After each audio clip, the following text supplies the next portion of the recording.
नमस्कार दोस्तों, स्वागत है आप सभी का हमारे यूट्यूब चैनल ऑब्जेक्टिव सेंटर पर। इस वीडियो में हम लोग देखने वाले हैं कोपा के प्रीवियस ईयर के क्वेश्चन को। तो जितने लोग इस वीडियो को देख रहे हैं सब लोग वीडियो को लाइक कर दें और अपने दोस्तों के साथ शेयर कर दें। चलिए हम लोग शुरू करते हैं। 61 नंबर का क्वेश्चन है, which of the following is not part of A CPU। निम्न में से कौन सा CPU का भाग नहीं है? ऑप्शन है memory unit, arithmetic logic unit, control unit, D है इनपुट यूनिट। तो देखिए कि जो CPU का पार्ट नहीं है वह हमारा क्या है? Input unit. जबकि मेमोरी यूनिट और अर्थमेटिक लॉजिक यूनिट और कंट्रोल यूनिट यह हमारा CPU का भाग होता है, जबकि इनपुट यूनिट CPU का भाग नहीं है। यह हमारा TDH अप्रेंटिसशिप 2017 में वो क्वेश्चन था। 62 नंबर का क्वेश्चन है, IC chip used in computer are usually made of. Computer में प्रयोग होने वाली जो IC चिप रहती है यह मुख्यतः किसकी बनी होती है? ऑप्शन है लेड से, सिलिकॉन से, क्रोमियम से, गोल्ड से। तो देखिए जो IC चिप रहता है कंप्यूटर का वह बनाया जाता है सिलिकॉन से। तो यहाँ पे हमारा बी आंसर करेक्ट हो जाएगा। ये हमारा नमल शिपयार्ड टेक्निकल 2016 में आया हुआ क्वेश्चन है।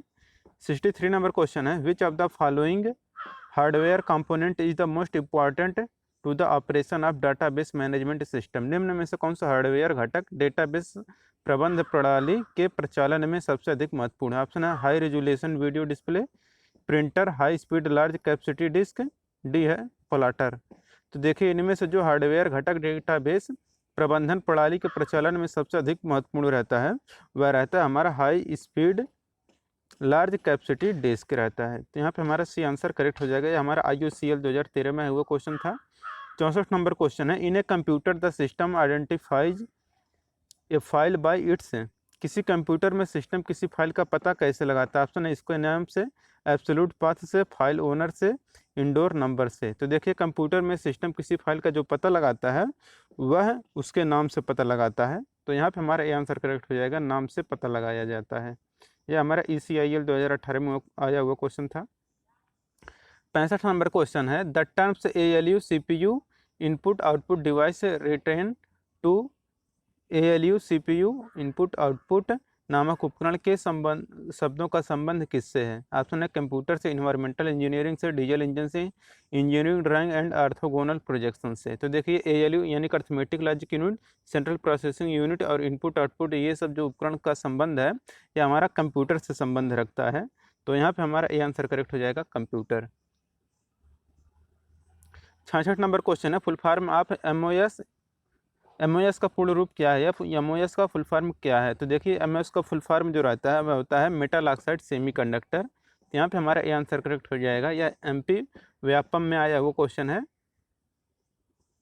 67 नंबर क्वेश्चन है, in the 8085 micro processors which of the following is not a maskable interrupt. 8085 micro processor में निम्न में से कौन से एक मास्केबल इंटरप्ट नहीं है? ऑप्शन है TRAP, इंटर, RST 7.5, RST 6.5। तो 8085 माइक्रो प्रोसेसर में जो एक मास्केबल इंटरप्ट नहीं है वह हमारा है TRAP। तो 67 का ये आंसर करेक्ट हो जाएगा। 68 नंबर क्वेश्चन है, which of the following is a fourth generation programming language. निम्न में से कौन सा चौथी पीढ़ी की प्रोग्रामिंग भाषा? ऑप्शन है C बेसिक, SQL, मरकरी। तो चौथी पीढ़ी का जो कंप्यूटर की भाषा है वह है SQL। तो यहाँ पे सी आंसर करेक्ट हो जाएगा SQL। 69 नंबर क्वेश्चन है, among the following option the peripheral device is. निम्न विकल्पों में से पेरिफेरल डिवाइस की पहचान करें। ऑप्शन है CPU, प्रिंटर, ALU, स्प्रेडशीट। तो पेरिफेरल डिवाइस जो रहता है यह हमारा है प्रिंटर। प्रिंटर के हमारा पेरिफेरल डिवाइस है। 70 नंबर क्वेश्चन है, which among the following are the components of CPU। निम्न में से कौन सा CPU के घटक हैं? तो देखिए जो CPU का घटक रहता है वह हमारा कौन कौन सा रहता है? ALU यानी कि अर्थमेटिक लॉजिक यूनिट और कंट्रोल यूनिट, ये दोनों हमारे क्या हैं? CPU के घटक हैं। ये हमारा राजस्थान हाई कोर्ट 2013 में आया हुआ क्वेश्चन है। 71 नंबर क्वेश्चन है, ये हमारा ITI कोपा में आया हुआ क्वेश्चन है, which is not a normal hardware port. कौन सा एक सामान्य हार्डवेयर पोर्ट नहीं? ऑप्शन है display port, HDMI port, Ethernet, TCP port. देखिए जो सामान्य हार्डवेयर पोर्ट नहीं है वह हमारा क्या है? TCP पोर्ट हमारा सामान्य हार्डवेयर पोर्ट नहीं है। यहाँ पे हमारा डी आंसर करेक्ट होगा।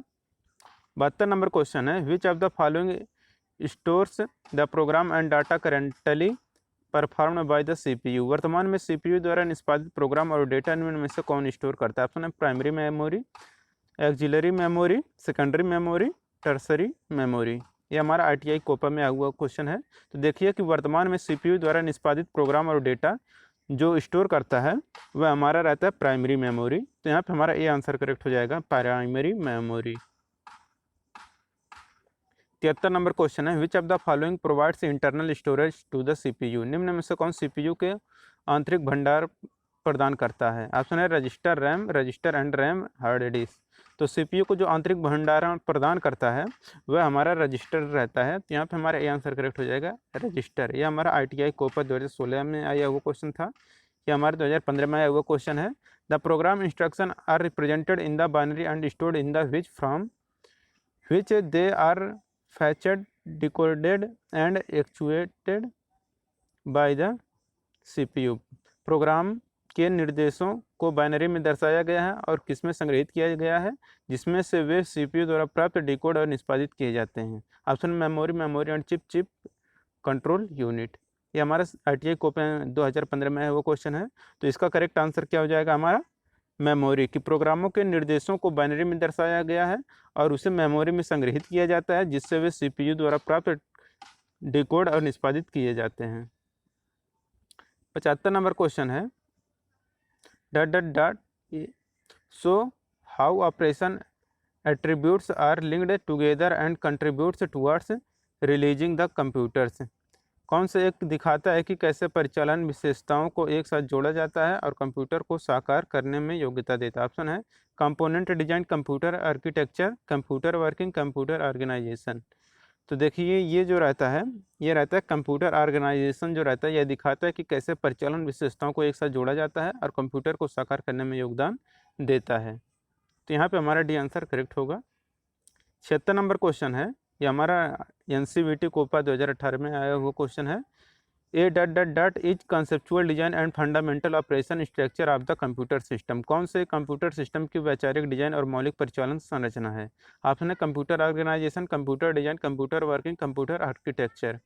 तो जो एक कंप्यूटर सिस्टम की वैचारिक डिजाइन और मौलिक परिचालन संरचना होती है वह रहता है कंप्यूटर आर्किटेक्चर। तो यहाँ पर हमारा डी आंसर करेक्ट हो जाएगा, computer architecture.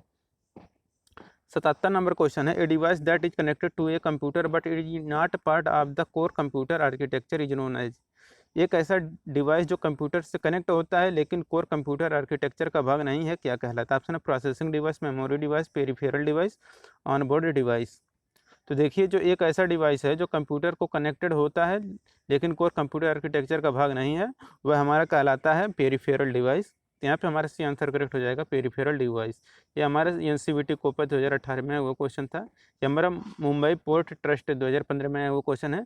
The arithmetic logic unit and control unit together are usually referred to as? ALU और कंट्रोल यूनिट को एक साथ आमतौर पर किसके रूप में जाना जाता है? ऑप्शन है input unit, processor, storage unit, output unit. तो देखिए अर्थमेटिक लॉजिक यूनिट और कंट्रोल यूनिट को हम लोग साथ साथ में हम लोग अगर देखा जाए जिसे हम लोग प्रोसेसर के रूप में जानते हैं। तो यहाँ पे हमारा बी आंसर करेक्ट हो जाएगा, प्रोसेसर। 79 नंबर क्वेश्चन है, which of the following statement is wrong? कौन सा कथन गलत है ये आपको बताना है। पहला है कि there is limited storage capacity in the secondary memory compare to main memory, यानी कि मुख्य मेमोरी की तुलना में जो गौण मेमोरी में सीमित भंडारण क्षमता होती है। दूसरा है कि DRAM is slower than SRAM, तो DRAM और SRAM से धीमी होती है। तो इसमें कौन सा कथन सही होगा ये आपको बताना है।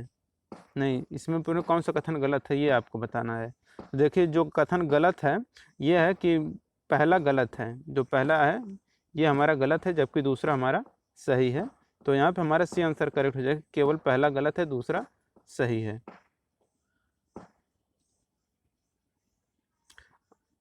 80 नंबर क्वेश्चन है, which of the following statement are correct? कौन सा कथन सही है आपको बताना है।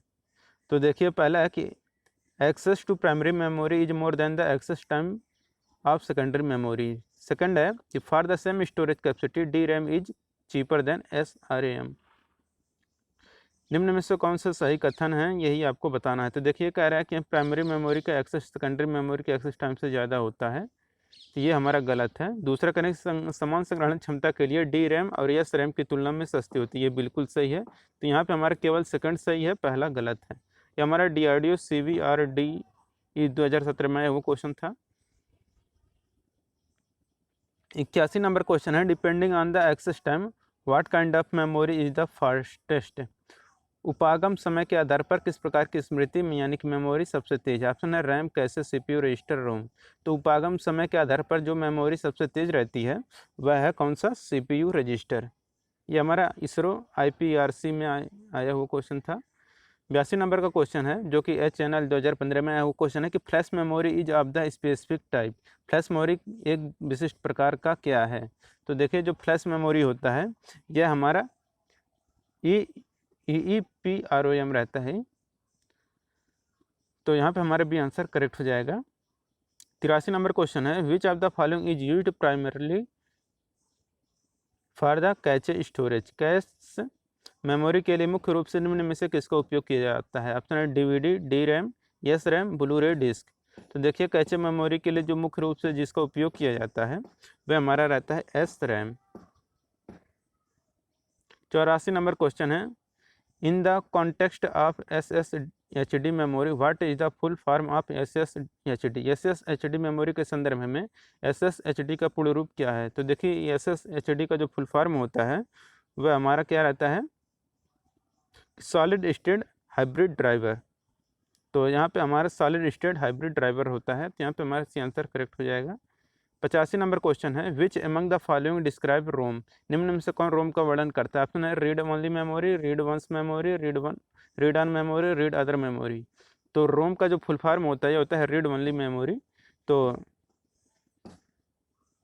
यहाँ पे 85 का ये आंसर करेक्ट हो जाएगा, रीड ओनली मेमोरी। ONGC में वो क्वेश्चन था ये। 86 नंबर क्वेश्चन है जो कि MP हाई कोर्ट में वो क्वेश्चन है, the data that is processed will remain in the process. संसाधित प्रोसेस्ड होने वाला डेटा किस में रहता है। आपने सेकेंडरी स्टोरेज यूनिट में, मेमोरी यूनिट में, रीड प्रोटेक्टेड यूनिट में, कंट्रोल यूनिट में। तो देखिए जो प्रोसेस्ड होने वाला जो डेटा रहता है ये हमारा किस में रहता है, मेमोरी यूनिट में रहता है, यानी कि स्मृति इकाई में रहता है। तो यहाँ पे हमारा भी आंसर करेक्ट होगा। 87 नंबर क्वेश्चन है, ए CPU कंसिस्ट ऑफ 3 पोर्ट्स। एक CPU के 3 भाग कौन से होते हैं। तो देखिए जो CPU के 3 भाग होते हैं वह ALU, कंट्रोल यूनिट और मेमोरी होते हैं। ये हमारा BEL में वो क्वेश्चन था। 88 number question, which of the following is an example of high speed micro processor. कौन सा हाई स्पीड माइक्रो प्रोसेसर का एक एग्जाम्पल है, आपको बताना है। तो देखिए इसका जो एग्जाम्पल होता है वो होता है पेंटियम। यहाँ पे करेक्ट आंसर होगा। ये हमारा DRDO GTRE 2017 में वो क्वेश्चन है। 89 नंबर क्वेश्चन है, which of the following statement about micro processor is not true. Micro processor के बारे में कौन सा कथन सत्य नहीं है, आपको बताना है। तो यहाँ पे कह रहा है कि पहला है कि यह उस कोड को परिभाषित करने की अनुमति देता है जिससे पुनः उपयोग किया जाता है और उसे वह विशिष्ट माइक्रो नाम दे सकता है। ये बिल्कुल सही, यानी पहला सही है। दूसरा कह रहा है, it allowed to reuse and code by just writing the micro name only. यह केवल माइक्रो नाम लिखकर कोड को पुनः उपयोग करने की अनुमति देता है। ये बिल्कुल सही है। सी कह रहे हैं, it replace micro calls before completion. ये बिल्कुल सही है कि यह संकलन से पहले माइक्रो कॉल्स को बदलता है। डी है कि इट रिड्यूस टू एग्जेक्टेबल फाइल। ये गलत है। तो यहाँ पे पूछे तो कौन सा कथन गलत है, तो यहाँ पे हमारा डी आंसर ही गलत है। और 90 नंबर क्वेश्चन है, UNIVAC and ENIAC computer are example of the. UNIVAC और एनियाक कंप्यूटर किसके उदाहरण है। ऑप्शन है प्रथम पीढ़ी कंप्यूटिंग डिवाइस, द्वितीय पीढ़ी कंप्यूटिंग डिवाइस, तृतीय पीढ़ी कंप्यूटिंग डिवाइस, चतुर्थ पीढ़ी कंप्यूटिंग डिवाइस। तो यूनिवैक और एनियाक जो कंप्यूटर उदाहरण है यह प्रथम पीढ़ी यानी कि फर्स्ट जनरेशन कंप्यूटिंग डिवाइस है। तो यहाँ पे हमारा ए आंसर करेक्ट होगा। दोस्तों अगर वीडियो आपको पसंद आ रहा हो तो वीडियो को लाइक कर दें। अगर आप हमारे चैनल पर नए हैं तो चैनल को सब्सक्राइब कर लें। और जिन लोगों ने वीडियो को शेयर नहीं किया वो लोग वीडियो को शेयर कर दें अपने दोस्तों के साथ। मिलते हैं नेक्स्ट वीडियो के साथ। Thank you.